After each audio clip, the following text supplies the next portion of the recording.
34వ కీర్తన 8, 9 వచనాలు. యెహోవా ఉత్తముడని రుచి చూచి యెహోవా ఉత్తముడని రుచి చూచి తెలుసుకొనుడి. ఆయనే ఆయనే ఆశ్రయించు నరుడు ఆయనను ఆశ్రయించు నరుడు ధన్యుడు. యెహోవా భక్తులారా ఆయన యందు భయభక్తులు ఉంచుడి. ఆయన యందు భయభక్తులు ఉంచు వారికి ఏమీయూ కొదవలేదు. ఇక్కడ ఈ 2 వచనాలు మనకు మనం ఏం చేయాలో చెబుతుంది. మనం చేయవలసిన పనిని మనం చేస్తే మనకేం లాభం ఉందో తెలియజేస్తాం. మనం చేయాల్సిన పని యెహోవా ఉత్తముడని రుచి చూసి తెలుసుకోవాలి. దేవుణ్ణి మనం తెలుసుకోవాలి, ఒకటోది. రెండోది, ఆయననే ఆధారం చేసుకోవాలి, అంటే ఆయన మీద ఆధారపడి బ్రతకాలి. ఏమని తెలుసుకోవాలట? ఆయనను తెలుసుకునే విషయానికి వస్తే ఉత్తముడు అని తెలుసుకోవాలి. ఉత్తముడు అంటే ప్రధానమైన వ్యక్తి, అన్నింటికి ముందుగా ఉండవలసిన వ్యక్తి. ఇందాక నేను చెప్పిన ఇందులోకి వచ్చేస్తాయి. అన్నింటికి ఆయనే ముందు ఉండాలి. ఉత్తముడు అంటే అన్నింటికి ముందుగా ఉండేవాడు, అన్నింటి పైన గొప్పగా ఉండేవాడు, అన్నింటికంటే విలువైన వాడు. ఇంకా ఆయనకు మించింది ఏది ఉండదు. ఆయన అంత ఉత్తమమైన వాడు అని తెలుసుకోవాలి. అంటే ఆయన గొప్పతనాన్ని అర్థం చేసుకోవాలి. ఇదే మనం చేయాల్సిన పని. ఆయన ఎంత గొప్పవాడో, ఆయన ఎంత ఉత్తముడో, ఆయన ఎంత ప్రధానమైన వాడో ఇది మనం తెలుసుకోవాలి. ఆయన ఎంత మంచివాడో, ఎంత ప్రేమ గలవాడో, ఇక ఆయనను గురించి అన్నిలాగా మనం తెలుసుకోవాలి. తెలుసు అన్నట్టుగా ఉండదు, తెలుసుకోవాలి. తెలుసుకుంటే ఏం చేస్తాం? కిందిలో ఏం చేస్తామట? ఆయనను ఆశ్రయిస్తామట. నాకడే ఉంది, ఆయనను ఆశ్రయించు నరుడు ధన్యుడు. ధన్యులంటే ఆశీర్వదించబడినవారు, దీవించబడినవారు. ఇప్పుడు ఎవరు ధన్యులు అవుతారు? మొదటిది, ఆయనను తెలుసుకొని ఆయన ఉత్తముడని, ప్రధానమైన వాడని, గొప్పవాడని, అన్నింటికంటే ముందుగా ఉన్నవాడని, అన్నింటికంటే ప్రేమ గల్లవాడని, అన్నింటికంటే ఆయన ప్రాముఖ్యమైన దేవుడని మనం తెలుసుకొని, అందరికంటే అన్నింటికంటే మనల్ని ఆయనే ఎక్కువ ప్రేమించేవాడు, మనల్ని ఆయనే కాపాడేవాడని మనం పూర్తిగా తెలుసుకొని ఆయన మీద ఆధారపడితే అప్పుడు మనం ధన్యులమవుతాం. ఆయన మీద ఆధారపడాలి. మొదటిది తెలుసుకోవాలి. రెండోది ఆశ్రయించాలి, అంటే ఆధారపడాలి. ఆధారపడడం అంటే ఎట్లా? ఆయననే మన జీవితానికి ఒక స్తంభం లాగా, మూల స్తంభం లాగా ఉంచాలి.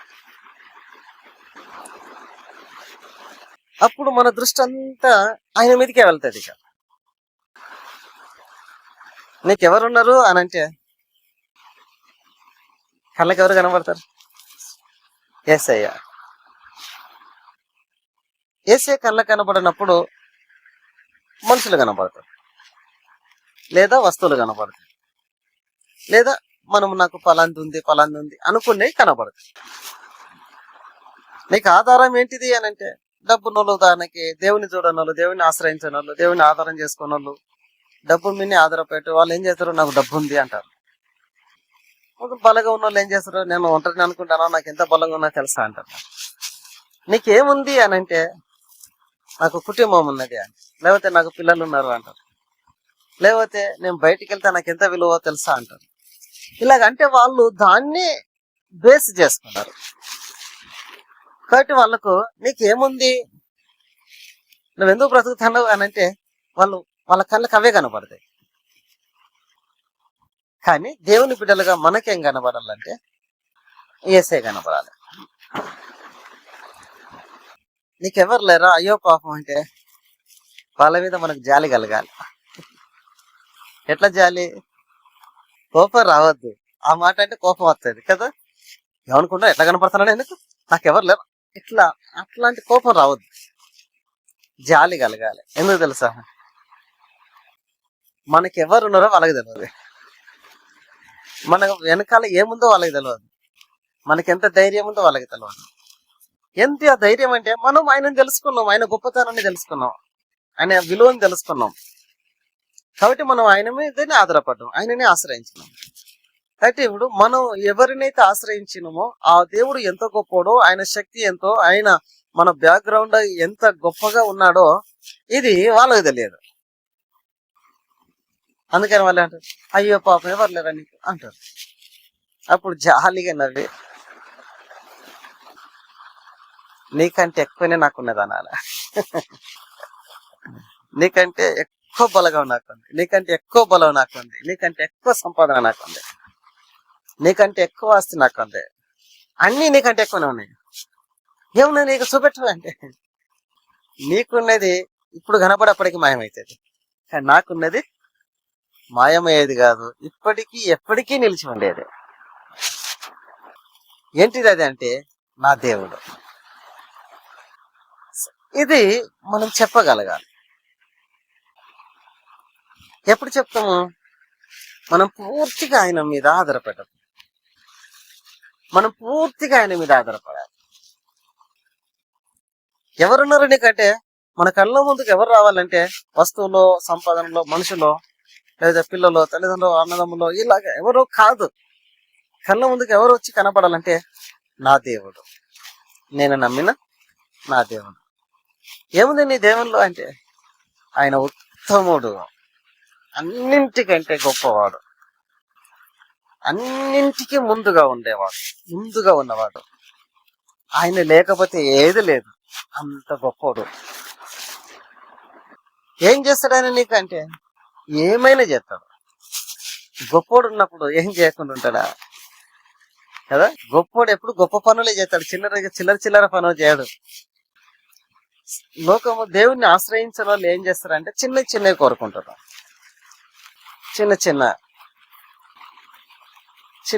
చిల్లర. ఇప్పుడు ఎగ్జాంపుల్, భిక్షగాళ్ళు వస్తే 1 రూపాయి అంటారు, 100 రూపాయలు అంటారా అన్నారు. అదే పిల్లలు వచ్చి 1 రూపాయి నేను డ్రెస్ కొనుక్కుంటారా, నా బర్త్డే కదా 1 రూపాయి నాకు అంటారా? వాళ్ళు నాకు కేక్ దేవా అంటారు, నా డ్రెస్ తీసుకోవా అంటారు. కేక్ ఎంతకు వస్తుంది? రూపాయికి వస్తుందా? డ్రెస్ రూపాయికి వస్తుందా? అంటే వాళ్ళు 100,000 అడుగుతారు, కానీ రూపాయలు అడగరు, వస్తువు అడుగుతారు. ఆ వస్తువు రూపాయికి వస్తుందా? 100,000లో ఉంటది. అంటే కన్న పిల్లలు గొప్పవి కోరుకుంటారు, భిక్షగాళ్ళు చిల్లర కోరుకుంటారు. ఇప్పుడు దేవుని మీద ఆధారపడిన వాళ్ళంతా చిన్న కోరికలు ఉంటాయి వాళ్ళకి, చిన్న అవసరాలు కోరుకుంటారు, చిన్నవి చిల్లరగా. కానీ దేవుని మీద ఆధారపడ్డ వాళ్ళు, నా దేవుడు గొప్పోడు, ఎప్పుడైనా నాకు గొప్ప పనులే చేస్తాడు, నన్ను గొప్పగా ఉంచుతాడు, నాకు గొప్ప కార్యాలు చేస్తాడు అని ఊహించాలి. ఇది ఆయన మీద ఆధారపడితే మనలో ఉండే ధైర్యం. గొప్పవి చేసే దేవుడు. ఎంత గొప్పవి అంటే, ఉదాహరణకి ఎవరైనా వచ్చి నీ దగ్గర 100 రూపాయలే ఉన్నాయి అని అన్నారు అనుకోండి, ఎగ్జాంపుల్గా, అది వాళ్ళు హేళన చేసినట్టే. అప్పుడు మన ఊహ ఎట్లా ఉండాలి? నువ్వు 100 రూపాయలు ఆశించిన నా దగ్గర లక్షలు ఉంటే అలా. వాళ్ళు ఆశించింది ఎంత, వాళ్ళు మన దగ్గర చూడాలనుకునేది ఎంత? 100 రూపాయలు. కానీ మనమేం చూడాలని కోరుకోవాలి వాళ్ళలాగా, అయ్యో నా దగ్గర 100 రూపాయలు లేకపోయా, 100 రూపాయలు కూడా లేకపోయా అని అందరూ అవునప్పుడు. ఇట్లాంటి చిన్న ఆలోచనలు మన దగ్గర రావద్దు అసలు. ఇప్పుడు మన ఆలోచన ఎటువంటి తెలుసా? నువ్వు చిల్లరగా 100 రూపాయలు కోరుకుంటాను, నా దేవుడు నన్ను లక్షాధికారిని చేస్తాడు, లక్షలలో ఉంచుతాడు, నన్ను లక్షలుగా ఆశీర్వదిస్తాడు. ఎవరైనా 1000 రూపాయలు కూడా లేదా నీ దగ్గర, నువ్వు 1000 రూపాయలు కోరుకుంటాను, 1000 రూపాయలు ఆశిస్తాను, నీదంటే చిల్లర మనసు, నా తండ్రి నన్ను కోటేశ్వరుని చేస్తాడు. అదే నా దగ్గర కోట్లు ఉన్నాయి, లక్షలు, ఈ మైండ్ మనకు ఉండాలి. ఎందుకు తెలుసా? మన దేవుడు గొప్పోడు. ఆయన ఏం చేసినా గొప్ప పనులే చేస్తాడు. చిల్లరలాగా చిల్లర గొప్ప దేవుని దగ్గర ఉన్నట్టు చిల్లర కోరికలు కోరుకోవద్దు. చిల్లర ఉమ్, ఆశలు మన దగ్గర ఉండొద్దు. ఏదున్నా ఎట్లా ఉండాలంటే గొప్పదిగా ఉండాలి. నువ్వు గొప్ప దేవుడు, నువ్వు గొప్ప తండ్రివి, నాకు నేను నీ బిడ్డను, నేను కూడా గొప్పవే కోరుకుంటా అని చెప్పి అవిశ్వాసంగా ప్రవర్తించవద్దు. దేవుడు నేను గొప్ప కోరుకునే దేవుడు ఏమి చేయలేదు కదా. సమయం వచ్చేప్పుడు అన్నీ వస్తాయి. ఆ? పిల్లలకు బర్త్డే రాకముందే మనం కేక్ తెచ్చి పెడతాం ఇంట్లో. వాళ్ళకి తెలియదు ఆ టైం దాకా వస్తుందో రాదో. వాళ్ళు ముందు నుంచి అలా అడుగుతారు, నా బర్త్డే వస్తుంది ఏం చేస్తావు అంటారు. మనం అన్ని చెప్తాం వాళ్ళకి? అస్సలే చెప్పాం. కానీ వాళ్ళు ఏమనుకుంటారు, నాకు కేక్ తెస్తారా తేరా, డ్రెస్ తెస్తారా తేరా, తెస్తావు ఎప్పుడు తెస్తావు అంటే అంటారు వాళ్ళు. అంటే వాళ్ళ మనసు తెత్తరో తేరో, అసలు చేస్తారంటావా, ఇంకేసి అప్పుడు చేస్తలేరు. వాళ్ళు అనుమానాలతో ఆలోచిస్తా అంటారు. కానీ మనకెట్లుంటది, ఆ టైం వచ్చినప్పుడు అన్నీ వస్తాయి.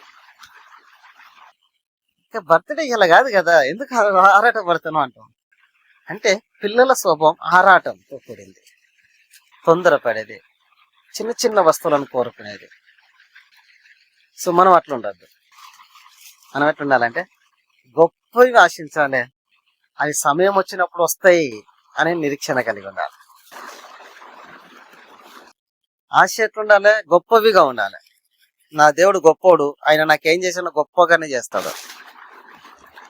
ఎప్పుడు చేస్తాడు, ఇప్పుడు చేస్తాడా రేపు చేస్తాడా అంటే నీకు తెలియ తక్కువ. మీరు నాకు ఎప్పుడు ఏది అవసరమో అప్పుడు చేస్తాడు. నేను ఆరాటపడినంత మాత్రమే ఆయన ఆరాటపడడు.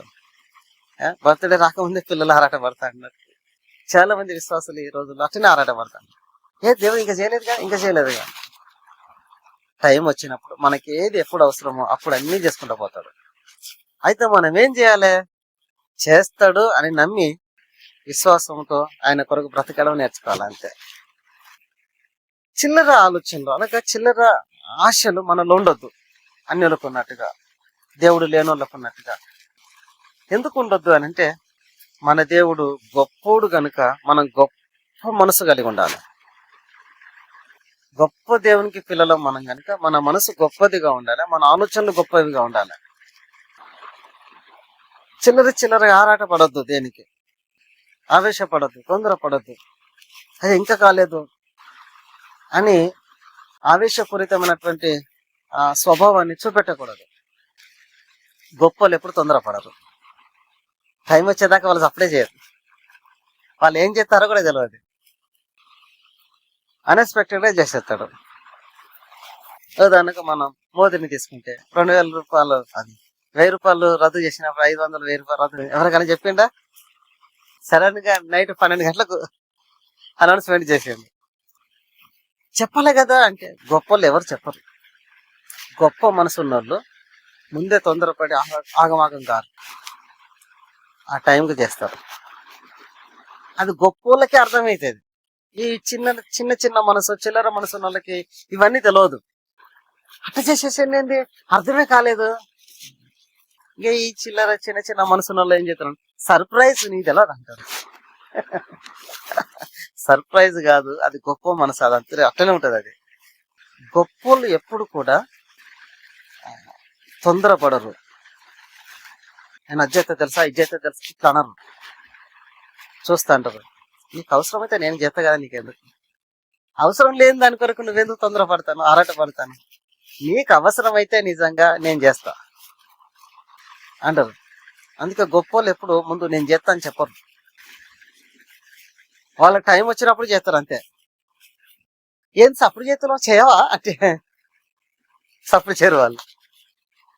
ఇది గొప్ప మనసు అన్నమాట. గొప్పోళ్ళు ఎప్పుడు కూడా తొందరపడి ఆరాటపడి ఆగమాగం కాదు.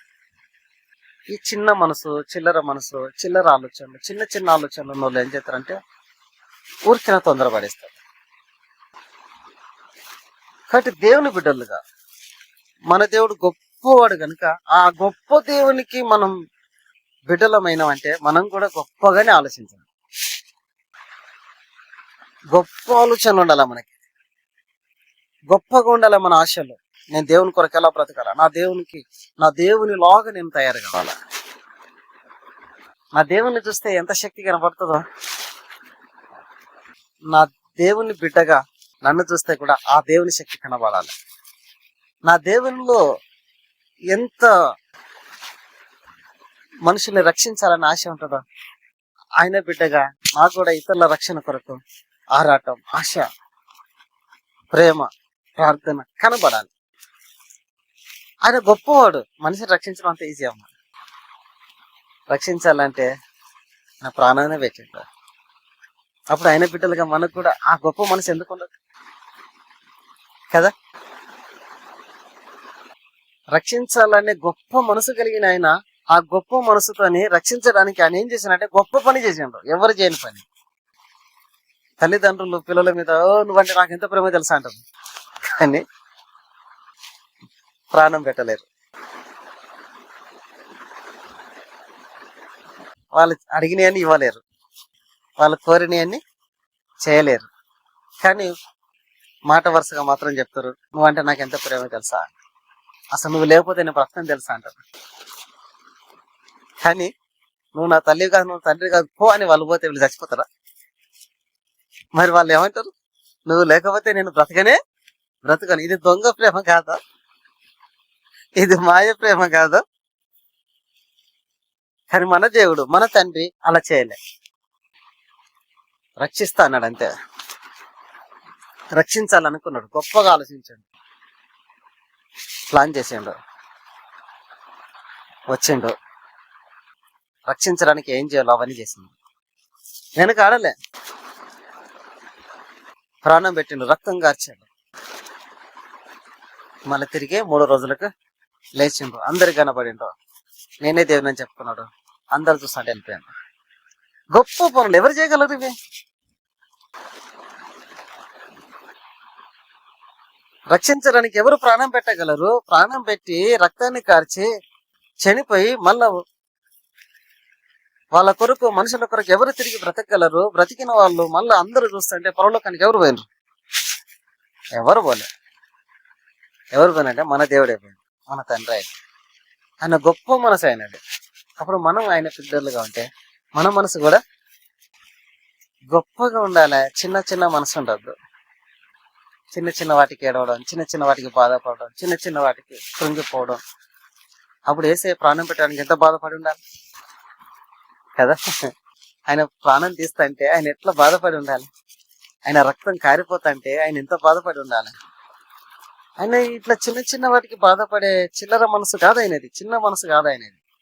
అంతా చేస్తా అంటే ఆయన గొప్ప మనసు.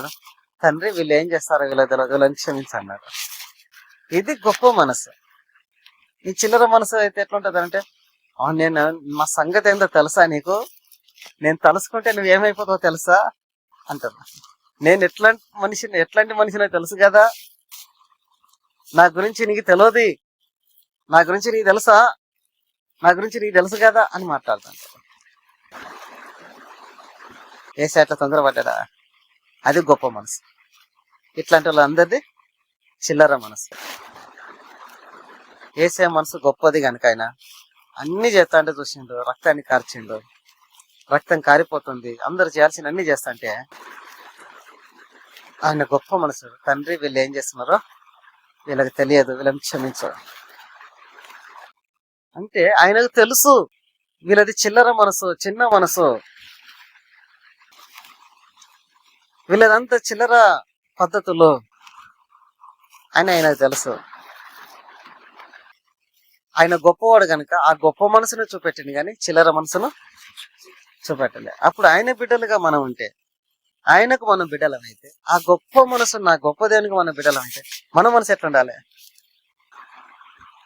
చిన్న చిన్న విషయాలకు బాధపడి కదా, చిన్న చిన్న విషయాలను మనం పెద్దవిగా చూసి, చిన్న చిన్న విషయాలకు మనం కృంగిపోయి, చిన్న చిన్న విషయాలకు ప్రార్థన చేయలేక, చిన్న చిన్న విషయాలకి విశ్వాసాన్ని పొడగొట్టుకొని, చిన్న చిన్న విషయాలకే, చిన్న చిన్న వాటికే మనం విశ్వాసం లేనులాగా బాధపడుతూ ఏడుస్తూ కృంగిపోతూ ఉంటే అది గొప్పదవుతుందా? అప్పుడు మన మనసు గొప్పగా ఉండాలి. ఏంటిదా గొప్పతనం అంటే, నా తండ్రి ఎలాగనో మనిషిని రక్షించాలనుకున్నాడు, నేను కూడా మంచి అయిన చెడైన ఓర్చి మనుషుల రక్షణ కొరకు ఆరాట పడతా. తండ్రి లాగా ప్రాణం పెట్టకపోయినా కనీసం ఏదో చిన్న అన్న త్యాగం చేయగలుగుతా. చిన్న అంటే ఏంటిది? ఉదాహరణకు వాళ్ళు తిట్టి విలువ పోతుంది అంతే. చిన్న విలువలు త్యాగం చేసింది. వాళ్ళు విలువలేనట్టుగా మాట్లాడారు, మనసు వార్త చెప్తా అంటే కొద్ది బాధ అవుతుంది. సో ఆడ ఏం త్యాగం చేసాను? కొద్దిగా విలువను త్యాగం చేసింది, గౌరవాన్ని త్యాగం చేసింది, మర్యాదను త్యాగం చేసుకోగలిగిన. దేవుడు ప్రాణాన్నే త్యాగం చేస్తే కనీసం చిన్న విలువను కూడా త్యాగం చేయలేకపోతే ఇక మనం గొప్ప మనసు ఎట్లా మనం కలిగి ఉండగలుగుతాం కదా? సో దానికి అదే మైండ్ రావద్దు పో అంటారు అంతే. అంటే ఆడ ఏమైంది? కొద్దిగా బంధుత్వం తెగిపోయాను. దేవుడు ప్రాణాన్ని త్యాగం చేస్తే కానీ చిన్న బంధుత్వాన్ని త్యాగం చేయలేమా? మన మనసు గొప్పగా ఉండాలి. వాళ్ళు రానితరో రానియరు, చిల్లరగా చిన్న చిన్న ఆలోచనలు చేసే చిన్న మనసుగా ఉండకూడదు, గొప్ప మనసు. నా తండ్రి ప్రాణాన్ని త్యాగం చేశాడు అని చిన్న బంధుత్వాన్ని త్యాగం చేశాడు. ఏమైతుంది? తండ్రి త్యాగానికంటే గొప్పదేది? నేను చేసింది ఎంత చిన్నదే. గొప్ప మనసుతో ఆలోచించాలి. ఉదాహరణకు స్వార్థ ఏమనుకో, మనకు వాళ్ళ అవసరానికి ఏదన్నా అప్పు అంటే సొప్పు అంటే ఇవ్వగలుగుతారు. వాళ్ళకు మన స్వార్థ చెప్పాలని భారం కలిగింది, స్వార్థ చెప్పాలి, ఇట్లని చెప్పాల్సిందే. వాళ్ళు లేకపోతే నరకానికి పోతారు. రేపు మనం పరలోకానికి పోయినాక దేవుడు అడుగుతాడు, వాళ్ళు పైసలు అయితే తీసుకున్నావు, అప్పులు అయితే తీసుకున్నావు, స్వార్థ చెప్పినావు, ఇంటికి పిలిచి అన్నం పెడితే తిన్నావు, నీ ఇంటికి పిలుచుకొని అన్నం పెట్టినావు, మర్యాదలన్నీ బాగానే ఉన్నాయి, ప్రేమలన్నీ బాగానే ఉన్నాయి, మానవ సంబంధం బాగానే ఉంది, కానీ రక్షణ ఏది? వాళ్ళ స్వార్థం ఎందుకు చెప్పాలి? అంటే నీ స్వార్థం కొరకు వాళ్ళతో మానవ సంబంధాలే కలిగి ఉన్నావా? రక్షణ స్వార్థను ఎందుకు చెప్పలేదు అని అంటే అప్పుడు మనం ఎంత చిన్న చూడబడతాం. అలాంటి వ్యక్తులకు మనం స్వార్థ చెప్పాలి కాబట్టి చెప్పినాం అనుకో, వాళ్ళు ఒకవేళ మన అవసరం ఉన్నప్పుడు సహాయం చేయరు కావచ్చు. వాళ్ళకి నచ్చినప్పుడు ఏం చేస్తారు? నేనేదో పాపం అని మా వాళ్ళని నేనేదో సహాయం చేస్తాంటే నువ్వు నన్ను వేసుకొని నమ్ముకోమంటావా, చర్చికి రమ్మంటావా, అసలు నువ్వు మా ఇంటికి రావద్దు, నేను నీకు రూపాయి సహాయం చేయను అంటే నన్ను నష్టమే అది మనకు. ఇప్పుడు మనకు కొద్ది లాభాన్ని త్యాగం చేసి దేవుడు ప్రాణానికంటే గొప్పది ఇది. అంటే మన మనసు ఎట్లుండాలంటే గొప్పదిగా ఉండాలి, చిన్న చిన్న వాటికి కృంగిపోయేదిగా ఉండద్దు. కనీసం ఆయన ప్రాణాన్ని త్యాగం చేసే జస్ట్ చిన్న చిన్న విషయాలను మనం త్యాగం చేయగలం. ఆ మనసు గొప్పతనం, మనసు మనం రావాలి, ఆ గొప్ప ఆలోచన రావాలి. ఇట్లాంటి గొప్ప మనసును మనం కలిగి ఉన్నప్పుడు వాళ్ళు వచ్చి ఫోటో గతి లేని వాళ్ళు మీరు అంటే, నువ్వు ఫోటోనే చూస్తాను, నాకు భవిష్యత్తు ఉన్నది, నువ్వు ఒక్క పూట తిండి కొరకు ఆలోచిస్తున్నావు, దేవుడు నాకు 3 పూటలు పెడతాడు, సమృద్ధిగా పెడతాడు, విలువైన తిండి తింటా, ఆరోగ్యకరమైన తిండి తింటా. నువ్వు ఒక్క పూట తిండిని చూసి ఆ ఒక్క పూట తిండి కొరకు ఆరాటపడి ఆ తిండితో నువ్వు రోగాల పాలవుతాను. దేవుడు నాకు ఇచ్చే తిండి ఎట్లుంటది అంటే ఆరోగ్యవంతమైనదిగా. నేను ఎంత తిన్నా నాకు ఏ రోగం రాదు, ఏ నొప్పి రాదు, నేను హ్యాపీగా తింటా, అరిగించుకుంటా, ఆశీర్వాదంగా ఉంటా. నా తండ్రి నాకు పెట్టే తిండి అంత ఆశీర్వాదమైంది. నువ్వు తినే ఆ ఒక్క పూట తిండి రోగాల పాలు చేసేది. ఏది గొప్పది? వాళ్ళు ఆశించిన ఒక్క పూట తిండి గొప్పదా, తండ్రి పెట్టే విలువైన 3 పూటలు తిండి గొప్పదా? మన మనసు ఇంత గొప్పగా ఉండాలి. ఇప్పుడు ఈ గొప్ప మనసులో మనకు లేనప్పుడు ఇతరులు ఎవరైనా మనం హేళన చేయాలనుకుని ఒక పూట తిండి లేకపోయినా ఎంత ఓవర్ చేస్తాను అని అంటే ఎంత బాధ అనిపిస్తుంది. ఇది చిన్న మనసు, బాధపడేది చిన్న మనసు. చిల్లర మనసు అది. భిక్షగాళ్ళు కదా, 1 రూపాయి అన్నాడు అడిగినట్టుగా ఆ చిల్లర మనసు అన్నమాట. ఇది దేవుని బిడ్డలుగా మనకు ఉండవలసింది కాదు. మన మనసు ఎట్లా ఉండాలంటే గొప్పదిగా ఉండాలి. ఇలాంటి గొప్పదిగా ఉన్నప్పుడు మనం ఈ గొప్ప మనసు ఎప్పుడైతే కలిగి ఉంటామో అప్పుడు మనలో ఆటోమేటిక్ ఏం ఏర్పడతాయి అంటే దేవుడు అనే భక్తి ఏర్పడుతుంది. గొప్ప మనసు, విశ్వాసంతో కూడిన మనసు, ప్రార్థన మనసు, దేవుని ప్రేమించే మనసు, దేవుని కొరకు త్యాగం చేయగలిగిన మనసు, దేవుని కొరకు బ్రతకాలనే మనసు. దేవుడే నాకు సర్వం, ఇంకేం లేదు నాకు అందరు లాంటి చిన్న చిన్న సపోర్ట్ కాదు నాకు ఉన్నది, చిన్న చిన్న సహాయాలు కాదు, చిన్న చిన్న మనుషులు కాదు, చిన్న చిన్న వస్తువులు కాదు నాకుంది, గొప్ప దేవుడు నాకున్నాడు అనే గొప్ప మనసు, గొప్ప ఆలోచనలు మనకి ఎప్పుడైతే వస్తాయో అప్పుడు ఆటోమేటిక్ గా మనకు దేవుని మీద ప్రేమ పెరిగిపోతుంది. ప్రేమ పెరిగితే భక్తి పెరుగుతుంది, ఆటోమేటిక్ గా భక్తి ఏర్పడుతుంది. అప్పుడు నోరు తెరిస్తే ఆత్మీయతే, నోరు మూస్తే ఆత్మీయతేగా. ఎందుకంటే భక్తి వస్తే భక్తితో పాటు భయం కూడా వస్తుంది. ఇప్పుడు ఈ రెండు మనకు రావాలంటే ముందు మనం ఆయన మీద ఆధారపడాలి. ఆయన కొరకు మన గొప్ప మనసు కలిగి ఉండాలి, గొప్ప ఆలోచనలు చేయగలగాలి. నా దేవుడు నాకు గొప్ప పనులు చేస్తాడు, గొప్ప కార్యాలు చేస్తాడు, నన్ను గొప్పగా ఆశీర్వదిస్తాడు. నేను అనుకున్నట్టు ఈ రోజు నాకు లేకపోవచ్చు, కానీ నాకంటూ ఒక టైం ఉంది, రేపు నాకు ఒక టైం వస్తుంది. ఆ టైం వచ్చినప్పుడు నన్ను గొప్పగా దేవుడు హెచ్చిస్తాడు. గొప్ప ఆలోచనలు కలిగినప్పుడు ఆటోమేటిక్ గా మనలో భయము, భక్తి ఏర్పడతాయి. అప్పుడు దేవుని ప్రేమించగలుగుతాం, దేవుడు అంటే భయపడతాం.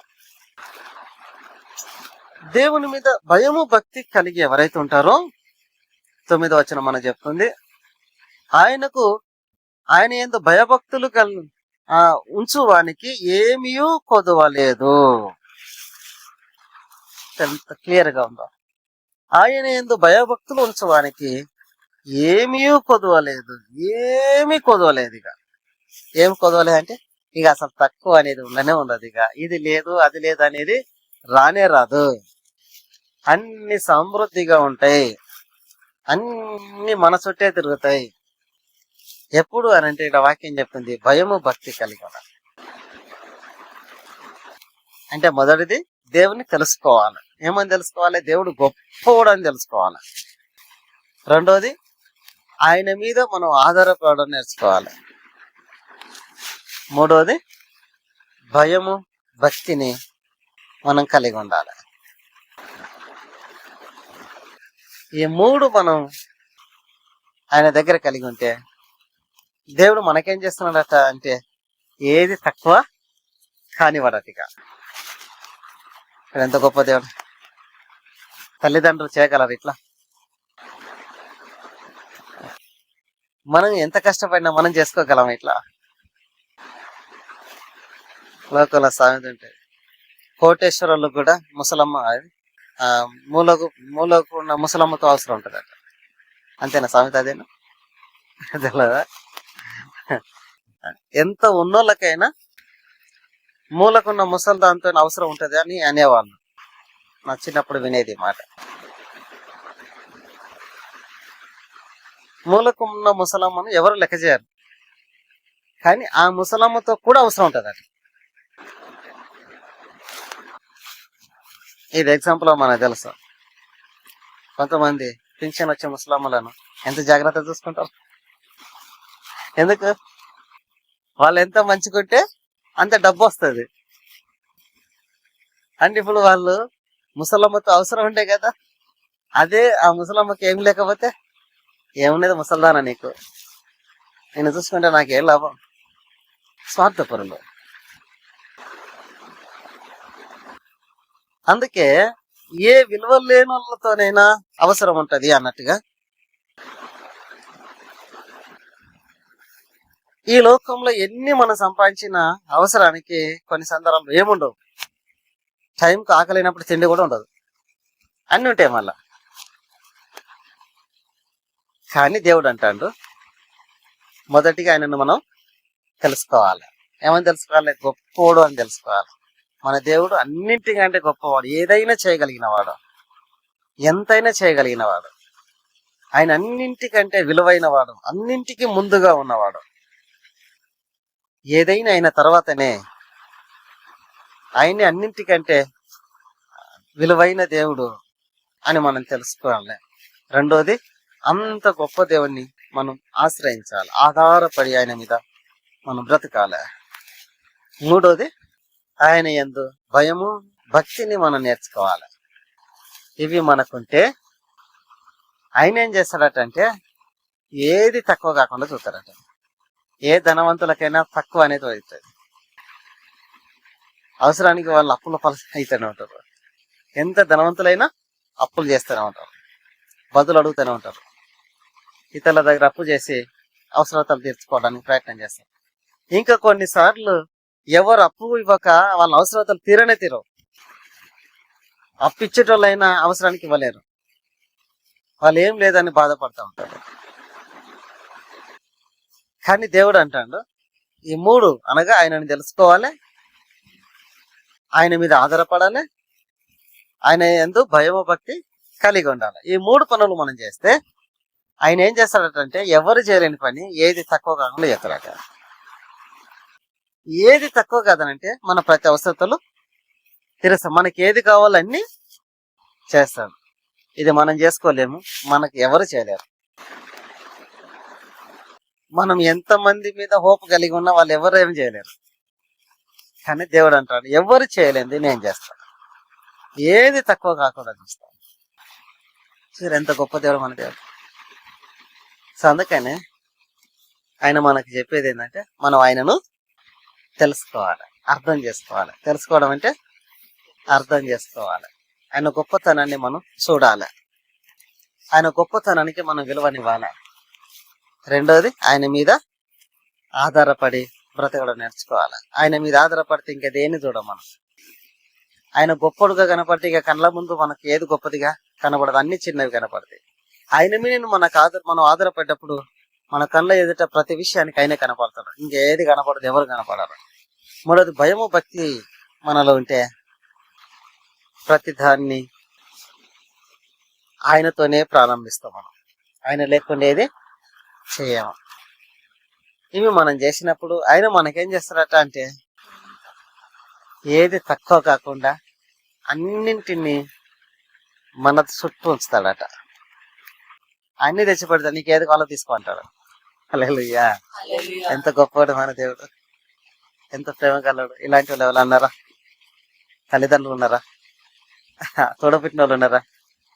కడుపును పుట్టిన వాళ్ళు ఉన్నారా? ఎవరు లేరు.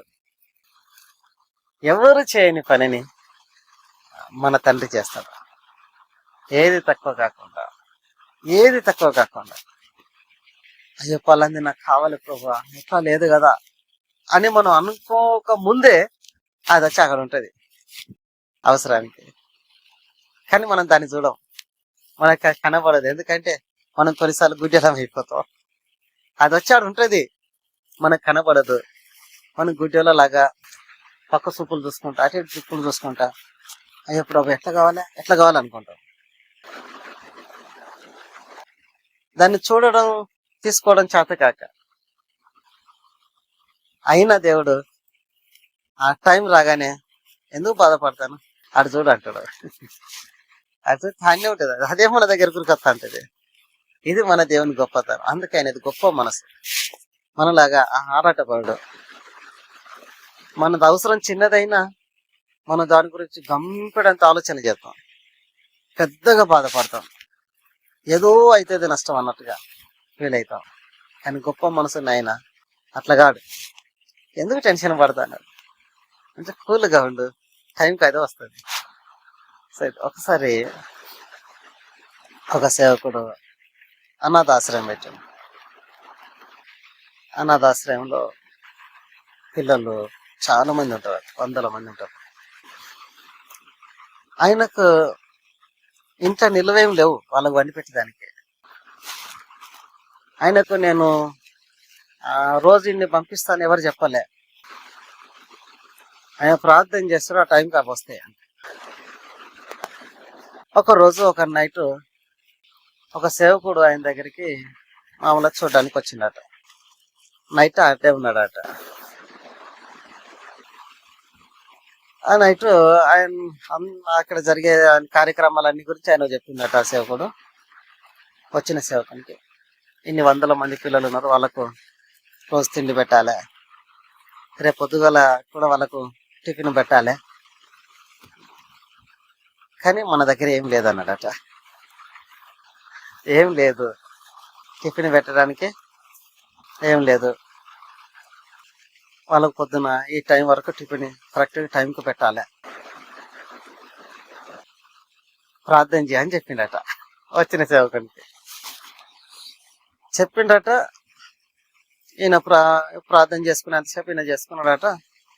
ఆయనను కూడా పడుకోండి, రేపు పొద్దుగాల లేచి ప్రార్థన చేద్దామని చెప్పినట. ఈయన పడుకున్నాడట ప్రార్థన చేసి. కానీ వచ్చిన సేవకునికి నిద్ర పడతలేదట. ఇన్ని వందల మంది ఉన్నారు, పొద్దుగాల ఈ టైం వరకు టిఫిన్ పెట్టాలంటాడు, ఏం లేదంట. ఎట్లా పెడతాను, ఏం లేంది అని, నా దగ్గర ఎన్ని ఉన్నాయి అని అటు వెతుకుతాడు, అటు ఇటు ఎన్ని వెతికినా ఆయన దగ్గర ఏం లేవంట. ఆయన దగ్గర ఉన్నాయి దేనికి సరిపో. ఇక నైట్ అంతా ఆయనకు నిద్ర పడతలేదంట. నైట్ అంతా ప్రార్థన చేస్తానట, సూట్ వేసి వెతుకుతాడట, జేబులు వెతుకుతాడనట. ఆయనకి ఎట్లా మనసు వస్తే అట్లా చేస్తానట. నిద్ర పడతలేదట. ఏం లేదన్నాడు, పొద్దుగాల ఎట్లా టిఫిన్ పెడతాడు ఇంతమందికి అని ఆయన ఆరాటంతో రాత్రి అంతా మెలుగుతో నుండి ప్రార్థన చేస్తానట. ఈ సేవకునికి మధ్యలో మెలకొచ్చిందట. ఈయన నిద్రపోలే. ఆయన చూసి, పడుకోండి పాస్టర్ గారు, పడుకోండి అయ్య గారు, తెల్లారిన తర్వాత ప్రార్థన చేస్తాం, కాసేపు పడుకోండి అన్నాడట. ఆయన మళ్ళా పడుకున్నాడట. కానీ ఈయన అటనే టెన్షన్ పడతాను. ఆ లోపు తెల్లవారిందట. ఆయన ప్రార్థన చేసుకునే టైం అయింది. ఆయన లేచి ప్రార్థన చేసుకుంటాడు. ఈయన అట్టనే చూస్తానట. ఈయన ఏం టెన్షన్ లేకుండా లేచాను, కొంచెం పడుకున్నాడు, లేచాను, ప్రార్థన చేస్తాడు.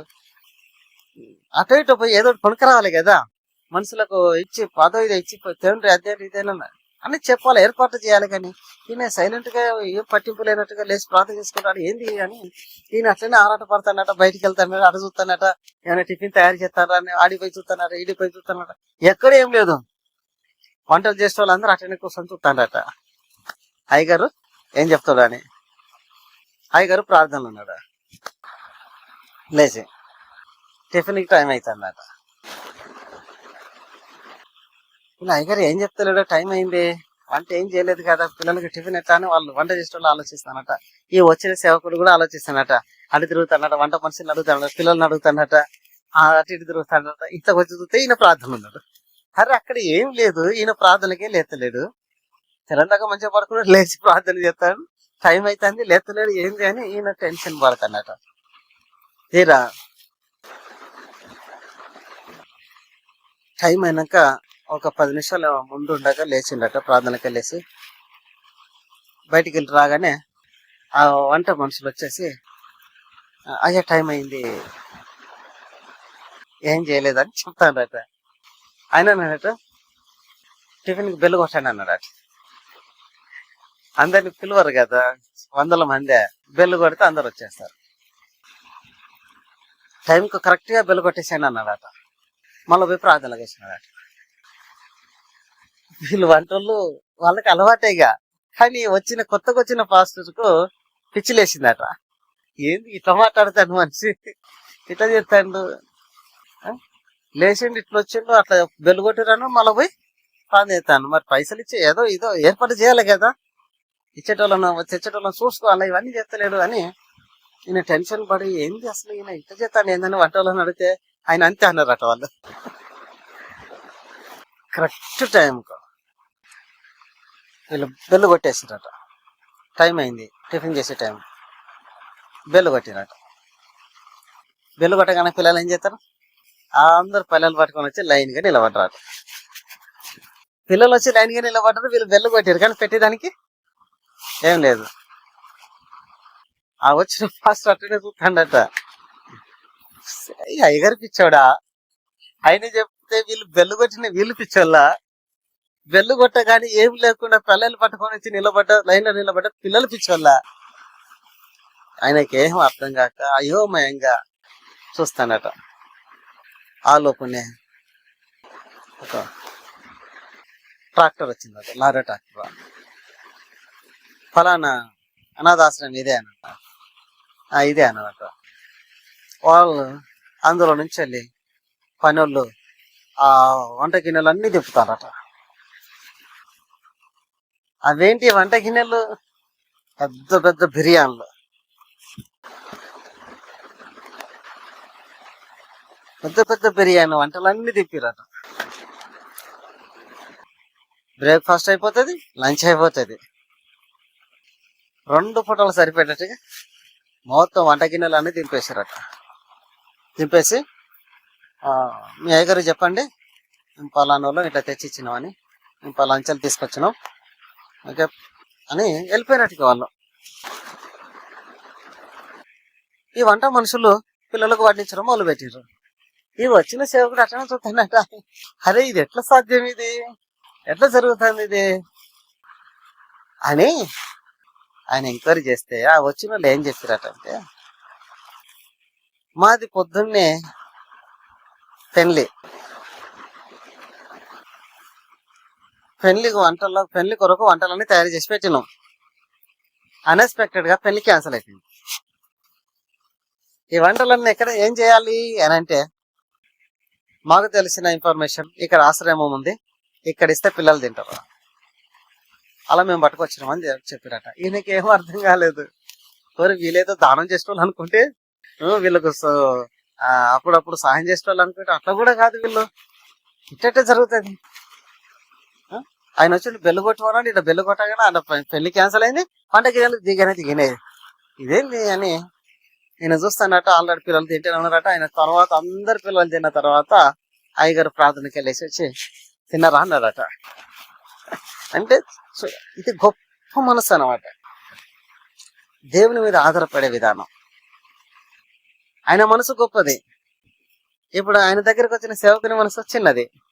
ఆయన చిన్న మనసు కాబట్టి చిన్నగా ఆలోచన చేస్తాడు, ఎట్లయితుంది అని.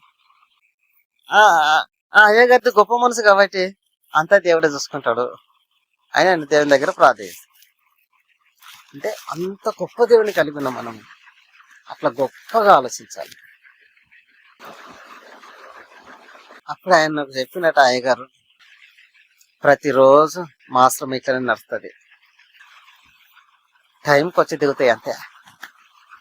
అది ఎట్లా వస్తాయి, ఎక్కడి నుంచి వస్తాయి, ఎవరు తెస్తారు, అవన్నీ మనకు అనవసరం. తండ్రి దగ్గర ప్రార్థన చేస్తే తండ్రి అన్ని పట్టుకొస్తాడు.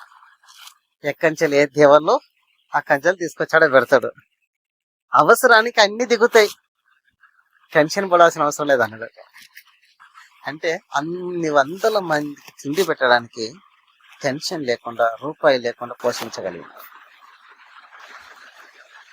అప్పుడు దేవుడు మనకు అన్ని ఇచ్చిన మనకి ఎందుకు టెన్షన్? చేతిలో కనబెట్టేట్టుగా డబ్బులు పెడతాడు, వండుకొని తినడానికి కంటికి కనబడేటట్టుగా బియ్యం పెడతాడు, కంటికి కనబడేట్టుగా వండుగా తినడానికి కూరగాయలు పెడతాడు. అన్ని మనసుంటే కళ్ళ ముందే కనబడుతున్నా మనకు టెన్షన్. ఎట్లా బతుకుతాం, ఏం తింటాం, ఎట్లయితుంది, ఎట్లా వెళ్తాయి. అప్పుడు అన్ని ఉండి మనం ఎట్లుంటే ఏం లేని ఆ సేవకుడు ఎంత ధైర్యంగా ఉన్నాడు. అది గొప్ప మనసు అంటే. అందుకే ఆయన యందు భయము భక్తి కలిగిన వానికి ఏది తక్కువ కాదు. ఇలాంటి విశ్వాసంతో, ఇలాంటి ఆత్మీయతతో, ఇలాంటి గొప్ప దేవుని బిడ్డగా గొప్ప మనసు కలిగి గొప్ప పనులు చేసేటట్టు ఉండాలి మనం. చిన్న చిన్న పనులు, ప్రతి దానికి భయపడ్డట్టు వెనకడుగు వేయడం నా వల్ల కాదు, ఇట్లాంటి అన్ని చిన్న చిన్న చిల్లర పనులు, చిల్లర మనసు, ఇట్లాంటివి మనకు ఉండొద్దు. ఎందుకంటే మనం గొప్ప దేవునికి బిడ్డలం. అప్పుడు మన దేవుడు గొప్పోడైతే గొప్ప పనులు చేస్తాడు. అప్పుడు గొప్ప పనులు చేసే గొప్ప దేవునికి బిడ్డలం ఏంటి? మన మనసు ఎట్లుండాలి, మన పనులు ఎట్లుండాలి? గొప్పవిగా ఉండాలి, గొప్పవిగా ఉండాలి. అందుకే బైబిల్లో కాకుండా పేదరాలు చర్చికి వచ్చింది. చర్చిలో మామూలుగా మనం కానుకలు పడతాం కదా, కానుకలు పట్టేటప్పుడు ఆమె కూడా కానుక వేయడానికి వచ్చింది. ఏసయ్య కానుక పెట్టే కాన్నే ఉండి చూస్తానట ఎవరెంత ఎత్తారని. అందరు వేస్తాండ్రు పోతాండ్రు. తర్వాత లాస్ట్ లో ఈ పేద ఆమె కూడా వచ్చి ఆమె దగ్గర 2 నాణ్యాలే ఉన్నాయట. అంటే మనం ఒక 2 రూపాయలు అనుకుందాం, లేకపోతే ఒక 10 రూపాయల బిల్లలు 2 అనుకుందాం, ఎట్లయినా 2 బిల్లలు. ఆమె దగ్గర 2 బిల్లలు ఉన్నాయి. ఆ బిల్లలతోనే ఆమె బ్రతకాలి. ఏం కొనుకొచ్చుకోవాలన్నా వాటితోనే. పేదరాలు ఏం లేనిది, పనికి పోతేనే బ్రతికేది. ఆదివారం ఏం కొనుకొచ్చుకోలేదు, ఆ 2 బిల్లలు పట్టుకొని చర్చికి వచ్చింది. చర్చిలోకి వస్తే ఇప్పుడు మళ్ళీ పోతే ఒక బిల్ల కానికేసిన ఒక బిల్ల ఉంచుకొని పోయినా కొనుక్కొచ్చుకొని తినవచ్చు. కానీ ఆమె ఏం చేసింది, చర్చిలకు బాగానే చర్చిలో ఆమెకి ఏమనిపించిందట, అన్ని వేయాలనిపించింది ఆమెకు. అన్ని దేవుడే ఇచ్చినప్పుడు ఈ 2 పిల్లలు కూడా దేవుడే ఇచ్చింది, 2 నాణ్యాలను అన్ని దేవుడే ఇచ్చినాయి అన్నప్పుడు దేవుడిచ్చింది దేవునికి ఇవ్వడంలో తప్పేంది? నా కొరకు మళ్ళా దేవుడి వాడా, నా కొరకు నేను ఎందుకు దాచుకోవాలని ఆమె ఏం చేసేది, ఈ 2 నాణ్యాలను తీసుకుపోయి కానుక పెట్టలేసింది. అంటే ఆమె జీవనోపాధిని మొత్తం వేసేసింది. ఆమె తిండిని మొత్తం త్యాగం చేసింది. ఇంటికి పోతే ఇప్పుడు వండుకొని తినడానికి ఏం లేదు, కొనుకొచ్చుకోవడానికి. ఆమె 2 వేసేది, ఆమె మనసును వేసే కానుకన దేవుడు చూసి అప్పుడు వెంటనే వేసే ఏమంటాడంటే, అందరికంటే ఈ పేదరాలే నాకు ఎక్కువ ఇచ్చింది, దేవునికి ఎక్కువ కానుక ఇచ్చింది అంటాడు. అందరూ ఆశ్చర్యపోతారు. ఈమె కంటే ఎక్కువ వేసిన వాళ్ళు ఉన్నారు. వాళ్ళంతా మేము ఇంత ఎత్తగా పేదరాలు ఎట్లా ఎక్కువ వేస్తుంది మాకంటే ఎక్కువ అంటే అప్పుడు వేసే అన్నాడు. మీరు ఉన్నదంతకే వేసేది, ఈమె ఉన్నదంతా వేసేది. అప్పుడు ఏది గొప్పది? సో ఇప్పుడు ఆమెకు గొప్ప మనసు ఉంది, వాళ్ళకు చిన్న మనసు ఉంది. ఉన్నదాంటకే గింతంత తెచ్చేసిండ్రు. అది వాళ్ళ దృష్టిలో గొప్పదే, ఎక్కువనే వేసారు వాళ్ళు. ఈమె కంటే ఎక్కువనే వాళ్ళు వేసింది. వాళ్ళకి అది ఎక్కువ అనిపిస్తుంది, కానీ ఈమె వేసింది తక్కువ అనిపించిన ఈమె ఉన్నదంటే వేసేది. అప్పుడు ఏది గొప్పది? ఉన్నదంటే వేసేదే గొప్పది. అప్పుడు యేసు ప్రభు ఆమెను మెచ్చుకొని ఆశీర్వదించి పంపించారు. అట్లాంటి గొప్ప మనసు మనకు రావాలి, గొప్పగా చేయాలి, దేవుడి కొరకు గొప్పగా ఆలోచించాలి, గొప్ప పనులు చేయాలి, దేవుని దగ్గర నుంచి గొప్పగా ఆశించాలి. ఏదో 100 రూపాయలు నాకుంటే చాలు ప్రభు అనకుండా ప్రభా నేను నీ బిడ్డను, నీకు మహిమకరంగా నేను ఉండాలి. పేదోళ్ళు ఉంటారు దేవునికి మహిమన్నా, అడకదేంటి దేవునికి మహిమన్నా కాదు. మరి ఎట్లా ఉండాలి? మన దేవుడు ఎలాంటి వాడు? ఐశ్వర్యవంతుడు. మన దేవుడు కోటేశ్వరుడు, ఐశ్వర్యవంతుడు, ధనవంతుడు ఆయన. అప్పుడు ధనవంతుని పిల్లలమైన మనం ఎట్లా ఉండాలి? ఐశ్వర్యవంతులు, ధనవంతులమే కావాలి. అప్పుడు మనం ఏం ఆశించాలి? నేను నీ బిడ్డగా నీకు మహిమకరంగా ఆశీర్వదించబడిన జీవితం జీవించాలి అని కోరుకోవాలి. కానీ మనం ప్రార్థన చాలాసార్లు, ప్రభు ఒక్క 100 రూపాయలు ఉంటే బాగు, ఒక 100 రూపాయలు సహాయం చేయవా అంటే మనది ఇప్పుడు గొప్ప మనసా చిన్న మనసా? అంటే మన మనసు చిన్నది, అందుకే చిన్న ఆశలు, చిన్న ఆలోచనలు, అంటే చిల్లరగా ఆలోచిస్తాం.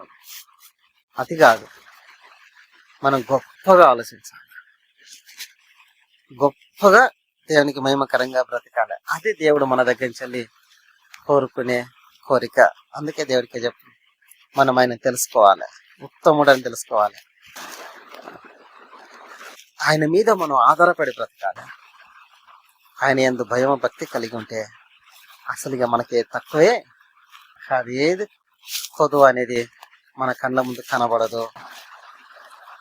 ఇది దేవుడు మన మీద చూపే గొప్ప ప్రేమ. మన ప్రార్థన ఎట్లుండాలంటే ఇట్లుండాలి, నీ కొరకు నేను గొప్పగా బ్రతకాలి, నీ కొరకు గొప్ప పనులు చేయాలి, నీ కొరకు నేను త్యాగం చేయగలగాలి. నువ్వు ప్రాణాన్ని త్యాగం చేసినావు, నేను నాకున్నది ఏదో ఒకటి త్యాగం చేయాలి. అది డబ్బు రూపంలోనా, పరువు రూపంలోనా, లేదా విలువ రూపంలోనా, లేదా బంధుత్వ రూపంలోనా, లేదేదో ఒకటి వస్తువు రూపంలో ఏదో ఒకటి నేను త్యాగం చేయాలి నీ కొరకు. నువ్వు నా కొరకు ఇంత త్యాగం చేస్తే నేను నీ కొరకు ఏం చేయాలి? ఎలాంటి గొప్ప మనసు నాకు ఇవ్వు. గొప్పగా ఆశించి ప్రార్థించే ఆ, ప్రార్థన జీవితం నాకు ఇవ్వు అని మనం దేవుని దగ్గర ఇట్లా అడగాలి. కానీ చిన్న చిన్న ఆ మనసును ఆలోచనలను మనం తీసేసి దేవుని కొరకు గొప్పగా బ్రతకడం నేర్చుకోవాలి. అదే మన దగ్గర నుంచి మన తండ్రి కోరుకునే కోరిక.